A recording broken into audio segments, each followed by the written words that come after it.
廣州2026年10件民生實事公布，電動自行車綜合治理同埋公交地鐵兩網銜接在列，非常準確咁瞄準咗打工人嘅通勤七寸吓，管住咗亂咁飆嘅電雞係為交通排毒，而公交同埋地鐵銜接則係疏通市民最後1公里嘅出行難題。呢兩招，一個係堵，一個係疏，玩嘅就係組合拳啦。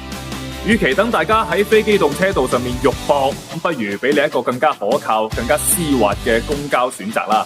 呢個背後藏住嘅係現代城市治理嘅高情商。真正嘅智慧唔係一味咁撳嘅，而係用更加優質嘅公共服務引導人自願去做出改變。當慢行道路安全又舒適，當接駁巴士好似網約車咁準時，市民出行嘅每個環節都可以順暢銜接，成個城市嘅效率同埋幸福感自不然就可以絲滑起身啦。